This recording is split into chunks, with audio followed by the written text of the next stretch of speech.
On va parler d'un sujet très important pour le football français. On va parler de ce qui s'est passé pour Auxerre Marseille. Faire un point là-dessus avec vous. Ceux qui veulent monter en direct, vous le mettez dans la room aussi.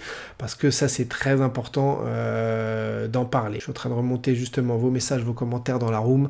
Auxerre Marseille. Nouvelle victoire. 3-1 de la J Auxerre face à l'Olympique de Marseille comme à l'aller. C'est le premier truc à rappeler déjà pour ceux qui sont sortis du contexte sportif. La J Auxerre promu a pris 6 points à l'OM cette saison, ce qui est déjà un pavé dans la mare de Roberto De Zerbi quand même, parce que même si l'OM est un solide deuxième de ce championnat, que l'OM peste à juste titre, après l'arbitrage, il y a eu trop d'erreurs cette saison contre l'OM, on est tous d'accord avec ça et raccord, et bien l'OM a aussi commis des matchs affreux comme celui de samedi soir, où malgré le niveau incroyable de son milieu de terrain, Benasser, Rabiot, Højbjerg, eh bien l'OM a été inoffensif contre la J Auxerre et s'est fait planter dans les grandes largeurs. Pourquoi ? Pour un problème qu'on a identifié depuis le mois de juillet à l'OM et qui perdure, et encore plus avec la mise au banc de Chancel Mbemba, la défense n'est pas au niveau du tout. Alors ils ont recruté en Arabie Saoudite début janvier Luis Felipe qui n'est depuis 2 mois finalement pas apte à jouer du tout. Alors c'est quand même quelque chose. Ils ont fait le choix de poursuivre avec un joueur comme Derek Cornelius qui est ultra limité, de mettre Leonardo Balerdi capitaine qui est lui aussi ultra limité et le brassard est un poids pour lui. Et donc, vous avez finalement le meilleur défenseur de la saison, qui est un Panaméen, Amir Murillo. Bon, alors, on est à l'Olympique de Marseille, il y a un moment où c'est pas possible. C'est comme tout à l'heure, on analysait la défense centrale de l'AS Monaco, tu peux pas durer toute la saison, Kierer, Mawiska, Kierer, Salissou, c'est trop limite, dans la relance, dans plein de choses, il y a trop d'erreurs. Et face à Auxerre, t'as trouvé certes peut-être ta bête noire, mais tu te fais planter. Bon, on va montrer les images, on va montrer ce qui s'est passé quand même, parce que ce qui nous intéresse, non, on n'en parle pas de Luis Felipe, puisqu'on l'a jamais vu jouer, mais l'innovant qui nous dit Balerdi ultra limité, mais t'abuses. En fait, l'innovant, tu es coupable d'avoir la mémoire courte. En fait, un joueur défenseur central qui te coûte un nombre de points incroyable chaque saison, oui, c'est quelqu'un de limité. Quand il fait 8 touches de balle au lieu d'en faire 2 pour que les milieux de terrain soient face au jeu au lieu d'être pris par le pressing, c'est être limité. Quand il pète les plombs à prendre des cartons, à tirer l'arigot pour rien, sans raison, c'est être limité. Quand tu coûtes des buts comme face à Reims, tu fais un tacle alors que tu as 3 mètres d'avance sur l'attaquant et que tu passes au-dessus du tacle, au-dessus du ballon et que tu coûtes le but, c'est être limité. Je suis désolé, en fait, c'est ultra factuel. Et t'as beau le faire jouer, si toi aussi on te faisait jouer 200 matchs de Ligue 1, il y a certains matchs, tu serais bon en effet, et au bout de 200 matchs, tu arriverais à un certain niveau, c'est forcé. Mais là, oui, on est obligé d'être transparent là-dessus, et tout le monde le dit, c'est pas tous les plus grands experts, tous les anciens joueurs le voient. Vous avez en fait certainement la mémoire courte, ceux qui pense autrement que ça sur lui, et surtout un manque d'ambition, ou alors vous êtes trop jeune, vous n'avez pas connu l'Olympique de Marseille. L'Olympique de Marseille, c'est une équipe forcément avec des grands joueurs, et qui dit grande équipe dit grande défense, c'est la base, et c'est pas le cas à l'OM cette saison malheureusement.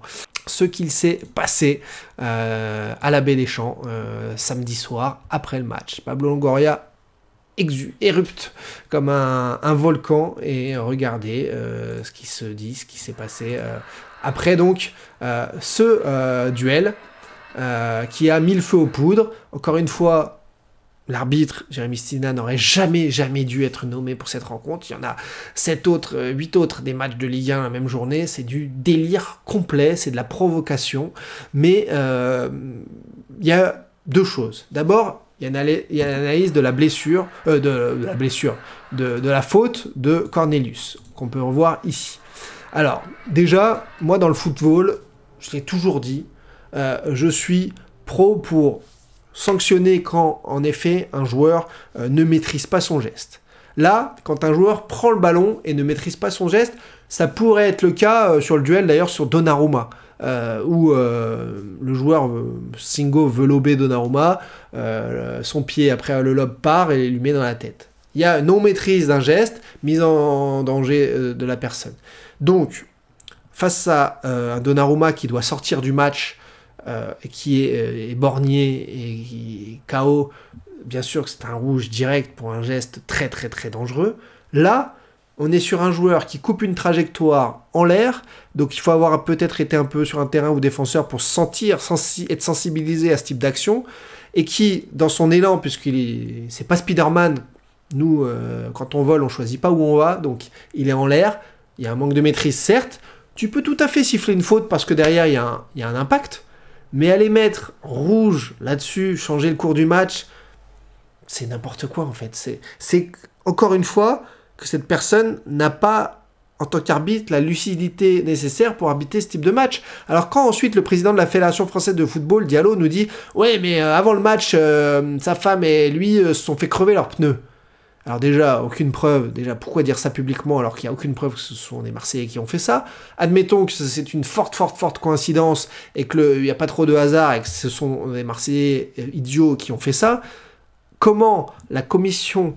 C'est ça la question, c'est pas les pneus crevés. C'est comment la commission de direction technique de l'arbitrage a pu, en apprenant 2 heures avant le match, 8 heures avant le match qu'il avait eu les pneus crevés, le conserver en arbitre central de ce match. En fait, tout le problème découle de là. De l'amateurisme et la bêtise crasse de la direction de l'arbitrage. C'est tout. Voilà. Et donc ensuite, les dérapages qui en découlent sont une forme finalement, je dirais, de logique. Bah oui, tout part à volo, tout part en live, bah oui. Et là, qu'ils prennent une mauvaise décision humaine sur ce rouge pour le Cornelius, qu'il soit plus du tout lucide, mais bah oui, c'est logique. Peut-être que si sa femme l'a appelé en pleurs toute la journée, ah mais on va se faire attaquer par des Marseillais et qu'ils en cauchemardent, certainement que, et peut-être à juste titre, que cet homme-là, il est plus lucide.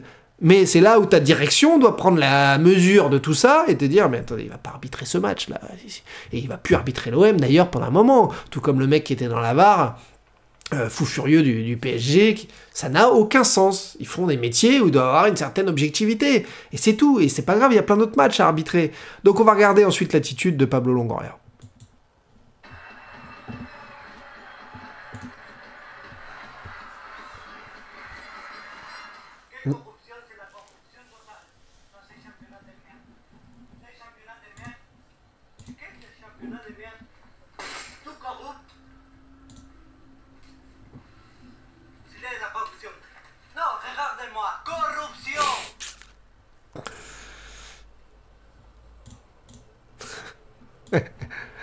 Bon alors ça va rester un mème à vie, pas que pour l'année mais pour toute sa carrière. Ce truc-là, ça va rester forcément pour l'éternité, tellement c'est lunaire pour un président. Alors, plusieurs choses. Ce qui est désolant, c'est que cet arbitre soit un joueur pro, nous dit Seb de Mars. Plusieurs choses par rapport à la situation. Merci Karim. Qu'est-ce qu'on a d'autre? C'est hallucinant de l'avoir choisi pour ce match, tu as tout à fait raison. Il a abusé là, Pablo. Voilà, on dirait un clip de rap. Bien vu. Qu'est-ce qu'on a d'autre? Inutile Pablo alors qu'il est sympa. Qu'est-ce qu'on a? Je remonte encore les commentaires. Je pense que si c'est Barcola qui fait ce geste, il n'y a pas jaune. Certains me disent non, mais pour ce geste, normalement, il y a jaune. Non, franchement, je pense que vous exagérez encore une fois à cause des ralentis. Les ralentis écrasent les duels, écrasent les gestes, les décortiquent bien trop. Et là, il y a juste un duel de foot où le mec intercepte le ballon, retombe sur l'autre. Ça se percute, mais jamais de la vie. Vous pouvez mettre un deuxième jaune et un rouge là-dessus. Enfin, c'est un manque, à mon avis, de clairvoyance et de recul. Mais certainement que dans un match, tu manques tout le temps de recul. Mais là, à tête reposée, ça me paraît dingue. Par rapport à Pablo Longoria, cette image qui restera un mème à jamais, elle est terrible. Pourquoi? Déjà parce que, comme je vous l'ai dit depuis 2021, Pablo Longoria, on le voit encore là samedi soir, ce n'est pas un président, c'est quelqu'un qui était là pour un intérim, qui est resté, c'est un homme de terrain, un formidable directeur sportif, un formidable négociateur, un mec qui aime faire des transferts, qui aime le jeu, créer une équipe. Un président, c'est pas ça. Un président, il va dans les instances, il fait du lobbying, il travaille. Merci les amis, j'ai reçu plein de roses sur TikTok aussi, ça fait plaisir. On n'est plus de 1000 connectés et tout, nickel.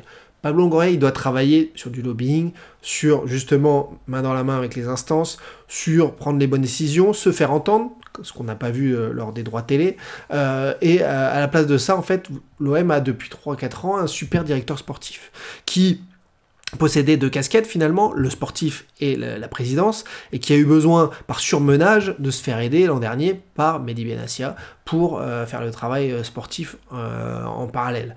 Et donc voilà, et là aujourd'hui, quand je parle de surmenage, c'est une scène de quelqu'un de surmené, de non lucide, et on va bien le dire pour ceux qui ont raté ça, ce midi, il a transmis à l'AFP des explications. Il parlait samedi soir donc de corruption, de championnat de merde, suite aux innombrables erreurs d'arbitrage.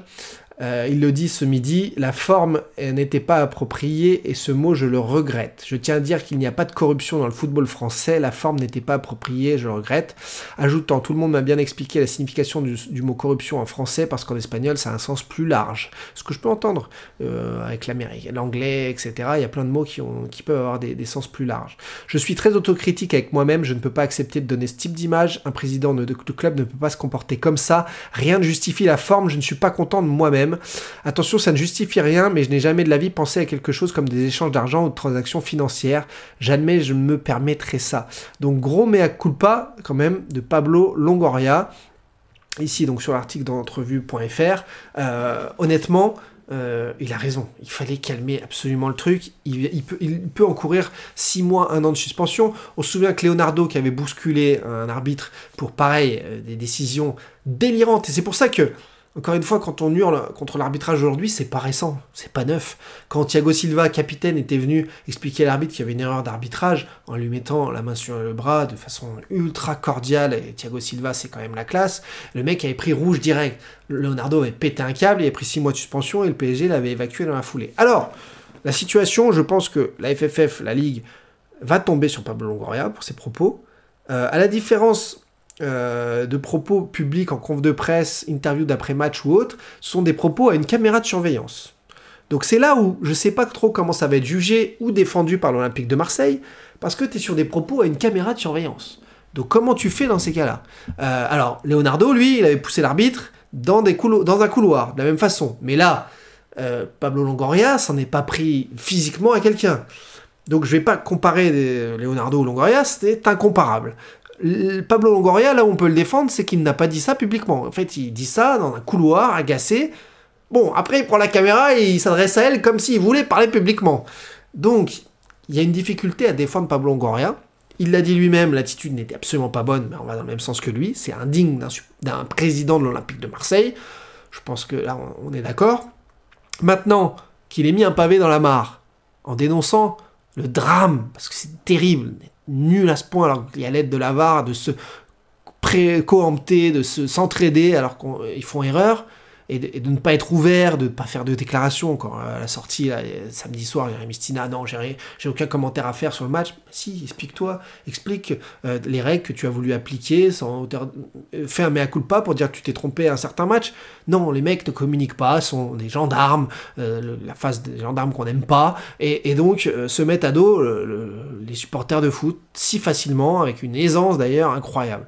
Mais Pablo Longoria, lui, en allant trop loin, en mettant ce pavé dans la mare de façon avec une mauvaise communication, je pense vraiment qu'ils vont pas l'épargner. Alors dites-moi, dis-moi dans les commentaires ce que tu penses de ça, mais je pense qu'il peut prendre 6 mois, 1 an de suspension. Je pense que ça peut marquer la fin de son épisode à l'Olympique de Marseille, parce qu'on sait que dans les mois à venir, tout tend, et on verra si c'est le cas, et tant mieux pour le foot français, tout tend vers une officialisation de cession, mais les éléments en coulisses, les informations, le pacte d'associés, les augmentations de capital depuis avril dernier, mais un club comme l'Olympique de Marseille sans président, avec un président suspendu, c'est pas possible. Donc, est-ce que l'information Antonello, le haut dirigeant cadre de Serie A de l'Inter Milan, correspond à ça, du coup, puisqu'on l'a dit, c'est pas un directeur financier, c'est quelqu'un de la stature encore au-dessus, correspond et concorde avec ça, je n'en sais rien, mais ça interpelle en tout cas. Et Pablo Longoria, son regret, ses excuses du lundi, je ne sais pas si ça pèsera lourd dans la décision d'une commission de discipline. Je regarde vos messages encore, vos commentaires bien entendu, sur la situation.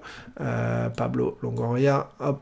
Alors, Pablo, où es-tu? Ok. Il est dépassé par l'OM, nous dit Poirgras. Ça lui mange trop le cerveau, il en perd sa lucidité. C'est assez vrai.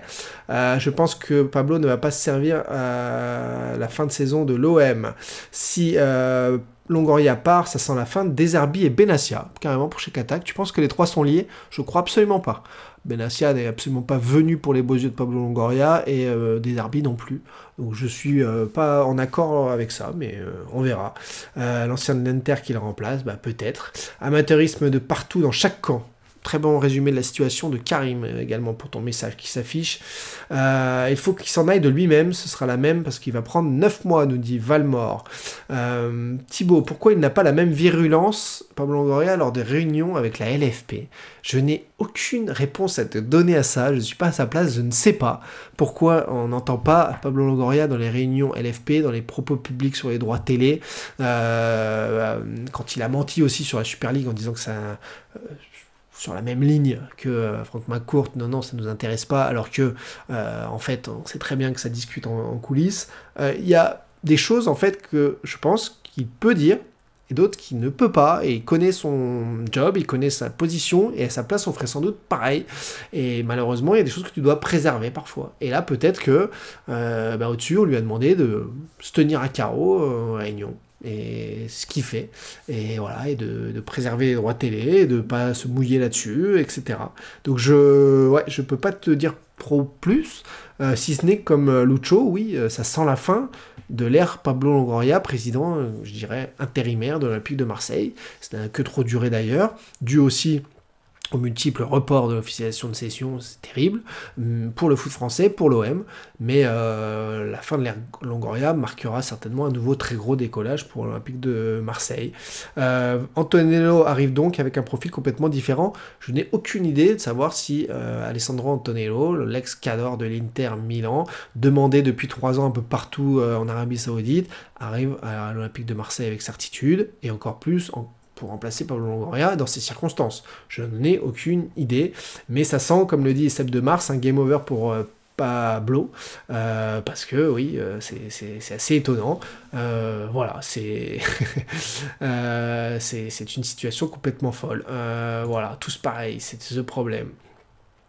Robert Charles qui nous dit donc qu'il l'aurait fait exprès pour laisser sa place. On va éviter de tomber dans ces complots-là et dans ces choses-là, parce que non, Pablo Longoria n'a pas fait exprès de tenir ces propos-là pour se faire virer.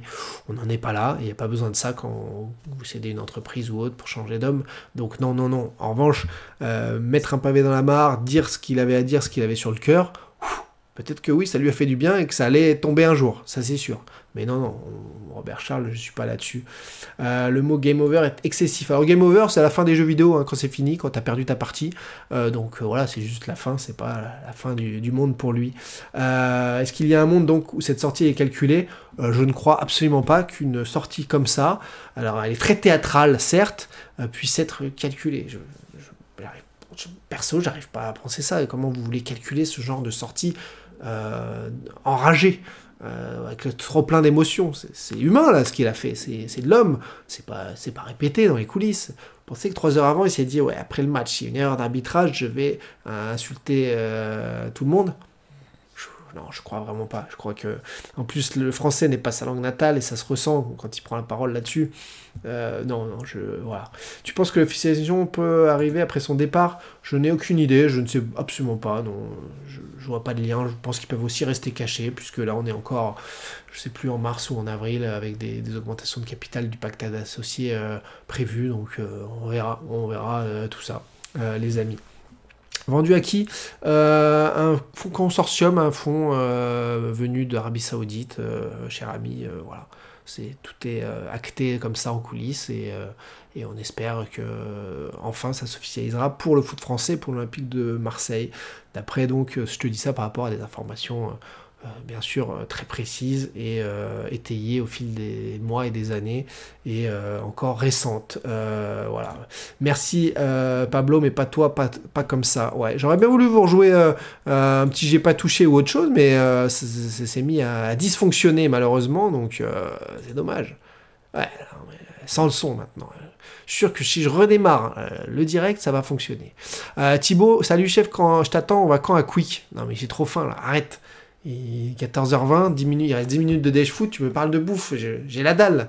J'ai la dalle. Merci en tout cas à tous les passionnés abonnés qui sont là aujourd'hui, encore une fois, dans le Dèche Foot. On est plus de 1200 en ce lundi, on se régale.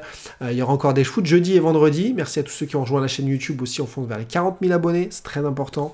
La chaîne qui continue de grimper. Et on est ensemble, bien sûr, sur Twitch et sur X, comme d'habitude. Quand vous voulez intervenir en direct en visio, vous cliquez sur le lien de la collab cam et vous montez et on avance comme ça. Est-ce qu'on pourra faire le bilan de Longoria s'il s'en va? Oui, tu pourras faire tous les bilans que tu veux de Pablo Longoria s'il s'en va. Très clairement, faute sur ce type de situation. Regardez. Hop, il touche la balle, il est poussé, et on le voit mal là parce que l'angle est un peu inversé, mais en fait, c'est sa jambe droite qui est prise, qui lui fait un croche-pied. Voilà, et définitivement, on est sur une situation où le scénario du match est complètement perturbé, troublé par ça, et c'est impossible de savoir ce qu'il en aurait été avec des décisions différentes. Donc l'arbitre a influencé de plein pot le scénario de cette rencontre, et voilà, Mais là, je suis assez d'accord avec vous. Pour moi, il y a penalty, donc je ne saisis pas bien. Est-ce qu'ils veulent encore une fois protéger un arbitre qui n'a pas pris la bonne décision parce qu'il va avoir une mauvaise note? L'arbitrage, à ce moment-là, doit être réformé. On n'est pas là pour protéger les arbitres. Allez voir en NBA, allez voir dans ces ligues privées, certes, mais qui ont tout compris. On n'est pas sur des querelles de clochers comme en France. On est sur tout le monde doit tirer le championnat, le sport vers le haut pour le plus grand spectacle et vendre. In fine, le sport. Donc, arrêtez, en France, de tirer une balle dans le pied du foot français sans cesse pour nous dire non, les arbitres sont pas d'accord avec les présidents, qui sont pas d'accord avec les droits télé, qui sont pas d'accord avec le diffuseur. Vous êtes tous ensemble et vous fragilisez le sport parce que vous ne savez pas vous entendre. Mais attendez, on est obligé de faire monter chaque problématique en épingle et ils se parlent plus et ceci, il faut une commission de discipline. Mais mettez-vous à table, faites une visio, petite réunion. Comment on calme les choses? Voilà, prenez soin de vous et des autres. C'est la fin de l'émission. C'était un régal. En ce lundi, on est ensemble. Et à jeudi. Jeudi, n'oubliez pas 13h, 14h30. Prenez soin de vous et des autres. Bye bye. I love this game.